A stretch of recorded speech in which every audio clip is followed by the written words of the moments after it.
महाराज शुद्ध स्थविरा प्रकटा गुरुनी मैया डॉक्टर पूज्य धर्मशिला जी महासती जी के पावन स्मृति में शतशः अभिवादन।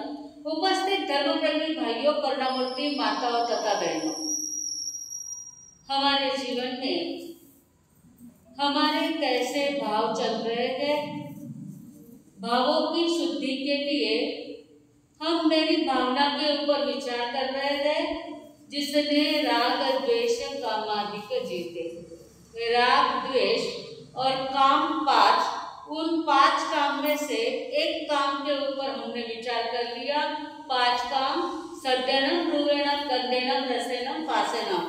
सद्यनम यानी शब्द, शब्द जो कानों से सुना जाता है। कान के विषय में हमने बहुत कुछ देख लिया है। रूवेणम यानी रूप, जो आँख का विषय है। आँख के कितने विषय है? पटकन बोलो, आँख के कितने विषय है? कौन से? काला, नीला, पीला।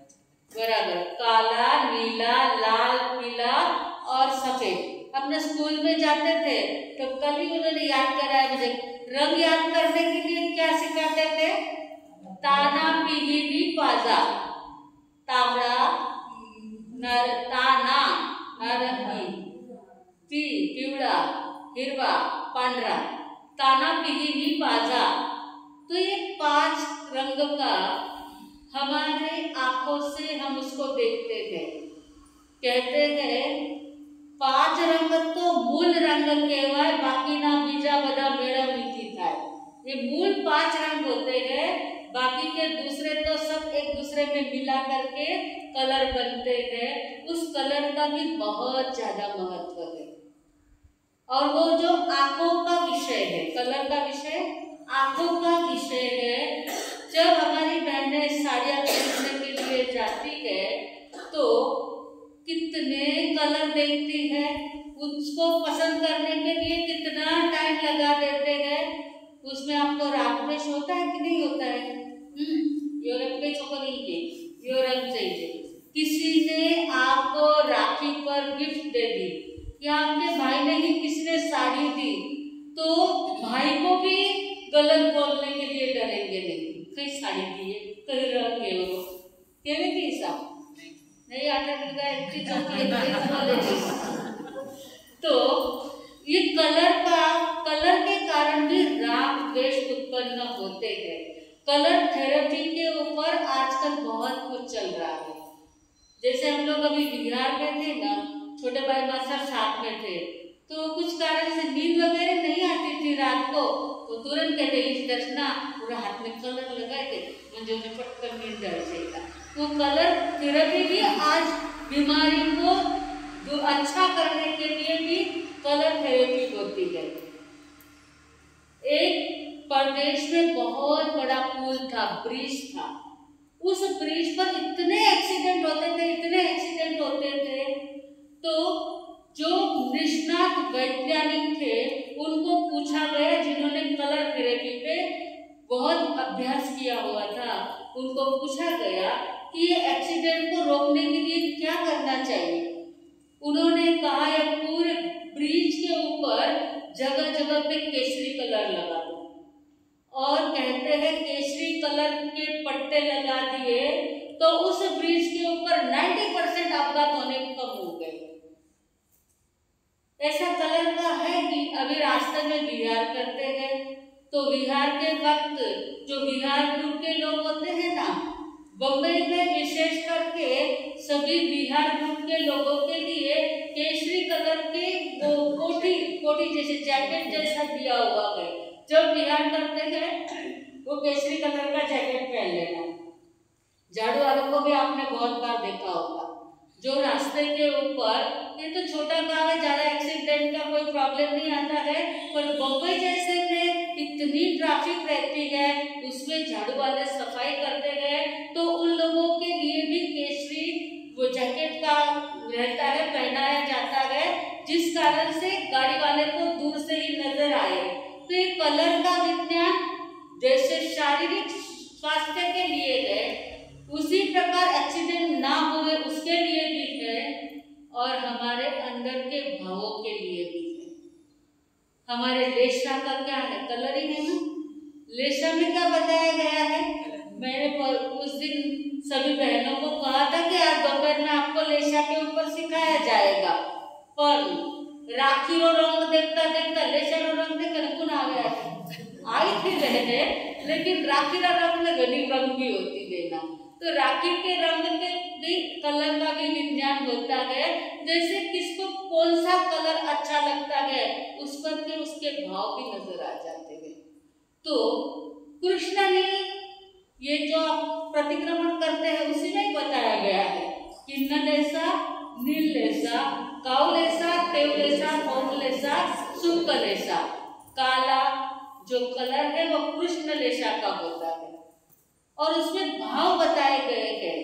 जिसकी लेशा काली होती है, कृष्ण लेशा होती है, वह व्यक्ति अत्यंत क्रूर होता है। उसमें उदाहरण बताया गया है, आप लोग सब जानते ही होंगे, जामुन का वृक्ष है और जामुन के वृक्ष के ऊपर बहुत सारे जामुन लगे हुए हैं। रास्ते से 6 व्यक्ति जा रहे हैं और उन 6 व्यक्ति को भूख और प्यास बहुत लगी थी। तो 6 व्यक्ति थे, सब जन गए जामुन के वृक्ष के पास। जो कृष्ण लेशा वाला था वह कहता इस जामुन के वृक्ष को तोड़ डालो और इसके ऊपर जितने जामुन है खा लो। तो नील लेशा वाला कहता पूरे वृक्ष को तोड़ने की क्या जरूरत है भाई, एक बड़ी डाल तोड़ दो, उसमें जितने जामुन होंगे 6 जन का काम उतने में हो जाएगा। तो काकुत लेशा वाला कहता है अरे भाई पूरा वृक्ष तोड़ने की क्या जरूरत है और दूसरा डाली तोड़ने की भी क्या जरूरत है, इससे तो जिसको ज्यादा जामुन लगे हुए हैं ऐसी एक छोटी सी डाल तोड़ लो तो भी काम हो जाएगा। तब तेजोला से लेशा वाला कहता है कि अरे इतना सब करने की क्या जरूरत है, ये सब पाप की बातें हैं, लेकिन जिस डाली के ऊपर जामुन का बहुत बड़ा जत्था है, पके हुए जामुन का जो गुच्छ है उतना ही तोड़ लो, आराम से बैठ करके खा लेंगे। तब पद्मलेशा वाला कहता है कि पूरा गुच्छा भी तोड़ने की क्या जरूरत है, जितने पके पके जामुन है उतने ही तोड़ डालो ना। तब शुक्ल लेशा वाला कहता है अरे वृक्ष के ऊपर के जामुन तोड़ने की क्या जरूरत है, नीचे इतने जामुन बिखरे पड़े हैं वही लेकर के खा लो ना, क्या फर्क पड़ेगा। बताइए सबके परिणाम कैसे हैं। कृष्ण लेशा वाले के परिणाम पूरे वृक्ष को तोड़ देने जैसे है। इसके ऊपर से अपने खुद के परिणामों को जानो। हमारे अंदर में कब जो कलर थेरेपी चल रही है, हमारी लेशा के ऊपर हमारे भावों का परिणाम लिखा हुआ है, हमारे भाव कैसे चल रहे हैं। आप अपने आप को टटोलो, हमारी लेशा कैसी है। धन कमाने के लिए जो मेरा है सो मेरा, तेरा भी मेरा है, तेरा भी मेरा है, दानवी भावना जग में विप्लव मचाती है। यह किस टाइप का प्राणी है लेशा बताती है। जो तेरा है वो भी मेरा, मेरा है वो भी मेरा। वो कैसा है, कृष्ण लेशा वाला। और कृष्ण लेशा वाले की गति क्या, नरक गति। तेरा भी मेरा और मेरा भी मेरा, ऐसी जिसकी भावना रहेगी उसकी गति तो बिगड़ने ही वाली है। अब अपनी भावना को टटोलो, देखो कैसे मन में विचार चल रहे हैं। दूसरी जो कृष्ण लेशा के बाद में आती है नील लेशा। मेरा तो मेरा है ही, तेरे में से जितना मुझे रखता आएगा उतना मैं रख लूंगा, और मेरे को ज्यादा मिले इसलिए। जब डिवाइडेशन होता है ना, तो दुकान में, एक ही दुकान में यदि 2-4 भाई काम करते हो और अब डिवाइड होना है, थोड़ा थोड़ा थोड़ा थोड़ा पहले से ही लंबास करने लग जाते हैं। पूरा तो नहीं ले पाते नील लेशा वाले, लेकिन थोड़ा थोड़ा सप्लाई चालू हो जाता है। होता है क्या ऐसा, चुपके चुपके। बात बहुत छोटी है, लेकिन दुर्गति का कारण बन जाती है। जितना भाग्य में है उसको कोई लेके जाने वाला नहीं है। हाथ का कोई भी लेके जा सकता है, लेकिन भाग्य का कोई ले जाता नहीं है। अरे जो लोग कुछ भी ना लेते हुए घर से खाली पहने कपड़े से निकल गए हैं, वो करोड़पति बन गए हैं। और जिन्होंने बहुत कुछ दबा दबा के रखा है, वो रोड़पति बन जाते हैं। कर्म तो किसी को छोड़ते नहीं है। तो ये लेशा, ये कलर का परिणाम है। तो ये रूप, आंखों से तो हम बाह्य रंग को देखते हैं, लेकिन अंदर के रंगों का भी निरीक्षण करना चाहिए। तो ये शब्द रूप के ऊपर यदि अभिमान भी हो गया, लड़की देखने के लिए जाते हैं, क्या देखते हैं बताइए? क्या देखते हैं लड़की देखने जाने तो? ABCD सब देख लेते हैं। A यानी एज, ठीक है, तो देखनी चाहिए। B यानी ब्यूटी, कितनी सुंदर है। आपका छोरा ना भी तो लखन देखन चाहिए ना, पहला छोरो चकनो कालो किसो या तो जानी, तो छोरी बोरी गोपनी चाहिए। ABC कैरेक्टर, उसका चरित्र कैसा है ये तो देखना चाहिए। साथ साथ में अपने बेटे का भी देखना चाहिए। D यानी डॉरी, दहेज। अब तो लड़की वाले को देना पड़ता है, उल्टा जमाना आ गया है। परंतु आज के तारीख में भी वेल सेट जो है, अच्छा कमा रहे हैं, जिनके बच्चे अच्छी नौकरी कर रहे हैं, वो तो ऐसा ही घर देखेंगे ना, कितना देंगे। यदि किसी ने कह दिया कोई लंकत नहीं, कोई देवना नहीं, सॉरी तो घन चुकी है, पर देवन गिवन है, कंजूस करना है, जान नहीं चाहिए। और घनी छोरा माता छोरो इतो शिक्यो है, इतो पूछ रो गाना छोरो इतना अच्छा लड़का है, देखेंगे और कोई और पैसे वाले ढूंढने के लिए अच्छी लड़कियां हाथ से चली जाती है। और फिर बाद में गला में जो आके पड़ता है, उसको तो स्वीकार करना पड़ता है। सेम कंडीशन लड़कियों की अभी हो गई है। तो ये सब ABCD एजुकेशन, आज के जमाने में लड़कियां इतनी पढ़ी लिखी है और लड़के पढ़ते लिखते नहीं है। माँ बाप पिताजी का जो बिजनेस चल रहा है, वही बिजनेस को आगे चलाने वाले बहुत सारे बच्चे रहते हैं। पढ़ लिख भी लेते हैं, तो पढ़े लिखे को नौकरी हो तो नौकरी ही होती है। बिजनेस में जितना मिलता है उतना नौकरी में नहीं मिलता है। और नौकरी यानी जो ड्यूटी लगानी पड़ती है, जो टाइम टू टाइम जाना, बॉस के अंडर में रहना, लगभग मारवाड़ी लोग ये सहन नहीं कर पाते। इसलिए वो बिजनेस पढ़ लिख कर भी आते हैं तो अपना बिजनेस संभालते हैं। MBA होकर के आते हैं तो किसी के बहाने, लेकिन खुद का फैक्ट्री हो, कुछ भी हो, खुद का चालू कर देते हैं। तो ये लड़की देखने के लिए जाते हैं ना, तो भी ABCD देखते हैं। अरे रूप आज है तो कल नहीं। आज जो बहुत सुंदर दिखते हैं, क्षण में कब रूप बदल जाएगा उसका कोई भरोसा नहीं। रूप का अभिमान किसने किया था? बोलो पटकन, दोनों टाइम नहीं बोले। रूप का अभिमान किसने किया शास्त्रों में? केवल का इनाम भी दिला। बोलो चुके तो चुके, बोलो कि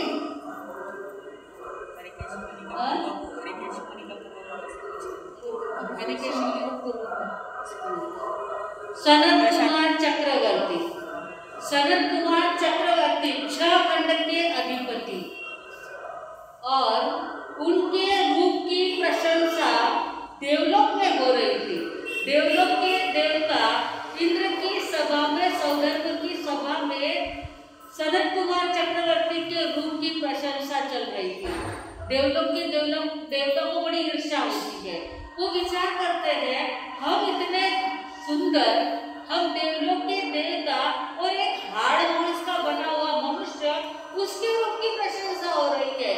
वह ब्राह्मण का रूप लेकर के धरती पे आते हैं और सनत कुमार चक्रवर्ती के रूप को देखने के लिए सुबह सुबह के समय में सनत कुमार चक्रवर्ती के ऐसा ब्राह्मण का रूप बनाया था जो वर्षों से चल चल करके आए हैं। देवलोक के देवता को तो बहुत रूप बदलते आते हैं, तो वो रूप बदल के आए हैं। तो सुबह का समय, अभी तक सनत कुमार चक्रवर्ती का स्नान आदि कुछ भी कार्य पूरा नहीं हुआ था और वह द्वारपाल को कहते हैं हमें चक्रवर्ती के दर्शन करने गए। तो चक्रवर्ती सनत कुमार कहते हैं अभी नहीं, बाद में। लेकिन देवता माने नहीं, उन्होंने ऐसा तो बताया नहीं। उन्होंने कहा ब्राह्मण लोग, हम लोग दूर दूर से चल के आए, एक बार दर्शन दे दे, बाद में भले कि दोपहर में कभी भी मिलेंगे चलेगा, एक बार दर्शन दे दो। सनत कुमार चक्रवर्ती बाहर आते हैं और ब्राह्मण देख करके, यानी देवलोक के देवता जो ब्राह्मण का रूप लेकर के आए थे, वो ऐसा मुंह हलाते, वाह, जो देवलोक में चर्चा हुई थी सही है बिल्कुल, इतना सुंदर रूप, अरे देवता को भी शर्मा गए, इतना सुंदर रूप है। और अभिमान के साथ में सनत कुमार कहते हैं अभी क्या मेरा रूप देखते हो, अभी स्नान आदि करके वस्त्र आभूषण पहनकर राज सिंहासन के ऊपर बैठूंगा, तब मेरे रूप को देखना। देवलोक के देवता ने कहा ठीक बात है, अब उसको कितनी तो देर लगने वाली, 1 घंटा, 2 घंटा, 3 घंटा ज्यादा से ज्यादा। अब वस्त्र आभूषण आदि पहनकर तैयार होकर के सनत कुमार चक्रवर्ती राज सिंहासन पर आकर बैठ जाते हैं। वो दोनों ब्राह्मण भी सनत कुमार चक्रवर्ती की ओर देख रहे हैं, लेकिन सुबह जो मुंह एकदम सुंदरता के लिए हिलाया था, अब ऐसा मुंह हिला दिया, मुंह बिगाड़ दिया। तो सनत कुमार चक्रवर्ती देखते ही रह जाते हैं। सुबह तो नहाया धोया नहीं था, तब तो बड़ा मुंह अच्छा बना रहे थे, अभी मुंह क्यों बिगाड़ रहे ये लोग। तो वे दोनों ही ब्राह्मण कहते हैं हे राजन, सुबह में जो रूप था वो अब नहीं रहा। तो बोले क्या हो गया भाई मेरे रूप को, बोले जरा डिश के अंदर थूक करके देखो। वो डिश में थूकते हैं, उसमें इतने कीड़े किलबिल कर रहे हैं, एक साथ में सनत कुमार चक्रवर्ती के शरीर में 16 रोग उत्पन्न हो जाते हैं। चक्रवर्ती थे, क्या नहीं कर सकते थे, वैद्य हकीम डॉक्टर दुनिया भर के बुला करके इलाज कर सकते थे, लेकिन वो तद्भव मोक्षगामी थे, उसी भव में उन्हें मोक्ष में जाना था। वो तो दीक्षा लेने के लिए तैयार हो जाते हैं। कहने का मतलब इतना ही है, इस शरीर का क्या अभिमान करना, बहुत सुंदर है, सुडौल है, दिखने में बड़े अच्छे हैं, परंतु कब अहंकार चूर हो जाएगा। मत कर माया को अभिमान, मत कर काया को अभिमान, काया गार से काची। मत कर माया को अहंकार, मत कर काया को अभिमान, काया गार से काची। काया गार से काची जैसे ओसरा मोती, झोंका पवन का लग जाए, झटका पवन का लग जाए, काया तेरी धूड़ हो जासी, काया तेरी धूड़ हो जासी। ऐसा सख्त था मगराज जिनका भूले को मेराज, जिनगर झूलता गाती, जिनगर झूलता गाती, जैसे ओसरा मोती, झोंका पवन का लग जाए, झटका पवन का लग जाए, काया धूल हो जासी, काया तेरी धूल हो जासी। एक पवन का झटका आना इतना कितना टाइम लगता है, वैसे हमारे शरीर को धूल होने में क्या देर लगती है। आप देखते हैं कोई तुरंत मर जाते हैं, कोई बीमार हो जाते हैं, कुछ होगा इस शरीर का कुछ भी नहीं कह सकते गए। गीत तो बहुत बड़ा है, 10 बज गए। अवसर होगा तो बाद में और कभी पूरा किया जाएगा, लेकिन इस काया की माया करने जैसा नहीं है। सनत कुमार चक्रवर्ती दीक्षा ले लेते गए। इतना रूप का अभिमान था, लेकिन क्षण में अभिमान उतर जाता है, परंतु वो शरीर की तरफ ज्यादा ध्यान ना देते हुए अब शरीर से ही कौन सी साधना करेंगे और क्या करेंगे, अवसर होगा तो देखा जाएगा। हमें हमारे रूप के ऊपर, हमारे कलर के ऊपर, काले गए गोरे गए कुछ भी विचार नहीं करना चाहिए। काले तो कन्हैया करते हैं, हमको कभी कहते ना काले, तो हम कहते काला तो कृष्ण महाराज रे, गोरा के खाई दो, काला तो भगवान रे। तो कहने का मतलब ये है कन्हैया की जन्म जयंती है, बराबर है ना। वैसे आठम तो आज है, आज आठम है, ध्यान रखना। कोई हरी सब्जी वगैरह ना बनाओ तो अच्छा रहेगा, नहीं अभी तक बनी हो रसोई तो आज हरी सब्जी वगैरह नहीं बनाना है।